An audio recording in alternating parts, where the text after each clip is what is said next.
Joining us now to break down the direction of the two parties is Dinesh D'Souza, the best-selling author and filmmaker and the creator of the new documentary, The Trump Card, which is now available on demand and in stores. Dinesh, I'm really appreciative to have you on the program today because your film actually overlaps with something that could be seen over the next couple of weeks with the presidential election taking place. But this is an issue that you've talked about a lot in your previous films and previous books as well. And it's the idea that the Democratic Party is moving more to the left and the Republican Party is also changing as well. So is there a sort of realignment happening right now in American politics?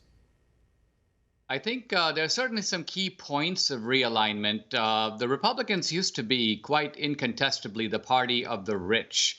When I was in the Reagan administration, there was a sort of a joke going around that American Jews were the only people who vote like, who earn like Episcopalians and vote like Puerto Ricans. Irving Kristol said that. But other ethnic groups, always as they became more prosperous, they tended to lean right. Now we're seeing that the Democrats get money from the wealthiest people in the country, and the Republicans are becoming more the party of the working class. And the working class used to be the FDR coalition. That was its bedrock. So sure, there are some big changes afoot with long-term implications. And I think that comes back to the idea is that there is a big part of American workers, especially, who feel disenfranchised from modern day politics. I think that's why President Trump was so appealing in 2016. He really came out with that populist type of message saying, we're going to start bringing manufacturing back to the U.S. We're going to start looking out for Americans here at home. And I think a lot of people would say, too, that that is the appeal to Bernie Sanders to some degree. He kind of tries to talk about trade as well, but really talking about working class Americans. So I want to start on the progressive side. Do you think that is the future of the Democratic Party? Just a complete takeover by the progressive left? Yes, I do. And the reason for it is because of the power of the progressive left, I would say even the socialist left, in academia, in the media, and in Hollywood. So these are the three external megaphones of the left, and together they're more powerful than the Democratic Party. So the Democratic Party takes its cues from these external forces. And so there's no question, there's no centrism in those quarters. And so their plan is to drag Joe Biden to the left or put him in a canoe, but they'll be the ones doing the rowing.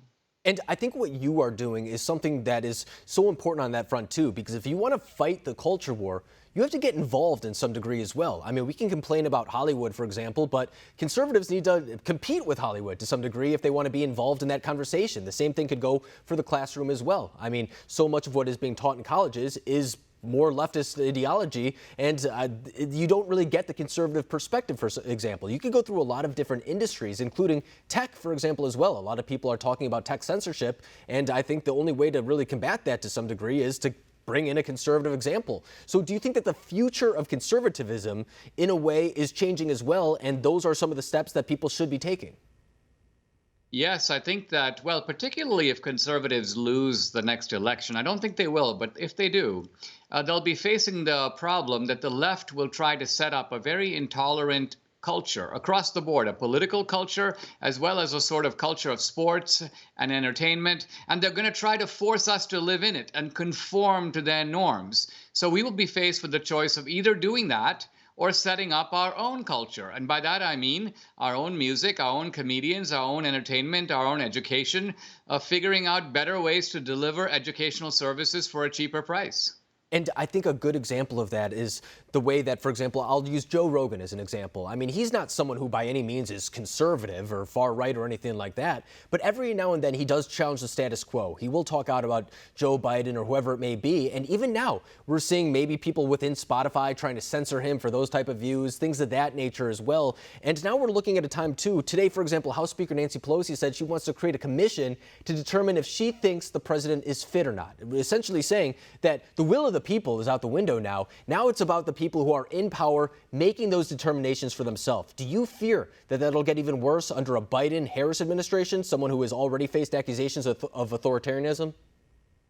Well, let me tell you why I think they're doing it. I think the reason the left is doing all this stuff is because they feel very confident that we would never do to them what they are doing to us. So they feel they can use the 25th Amendment against Trump. They know that we wouldn't dream of using it against Biden. They can knock down our monuments. We'll never knock down their monuments. They can pack the court. Even if we control all the branches of government, we wouldn't dream of packing the court. They can use the deep state against us. Even if we had the power to, we wouldn't use the deep state against them. So essentially, essentially, we are the party of the nice guys, and that is our ruin because it only encourages an aggression against us in the belief that we are not up to fighting back with the same weapons that the left is willing to use. I mean, that's fascinating because it reminds me of not too long ago, just a couple months ago, impeachment was used in order to remove this president, something that has only been used a couple times in U.S. history. And this time it came down to a phone call and it was totally partisan. I mean, apart from Mitt Romney, of course, but I mean, that's an example of tools at their disposal are now being used in ways that they haven't been used in the past. And I think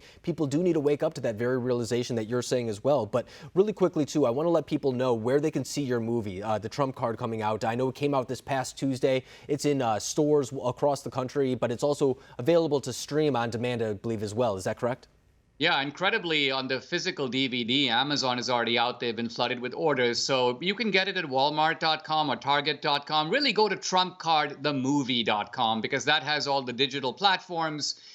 From Google to iTunes, many different places that you can watch the movie. I recommended watching it on a big screen TV because it was made for the big screen, but you can watch it on any device. And we're showing the trailer right now on our screen, too, and I know a lot of our viewers are really looking forward to that movie as well. It came out this past Tuesday, and they're really looking forward to the opportunity to see exactly what you're laying out right now, because you do lay out a vision, essentially, for a Trump second term and what could happen, what's at stake, and I think that's something that a lot of people really appreciate at this time, where the future of the country is quite literally up for grabs. But Dinesh D'Souza, I really appreciate you coming on the program tonight, breaking down the fate of the two parties. Thank you. My pleasure.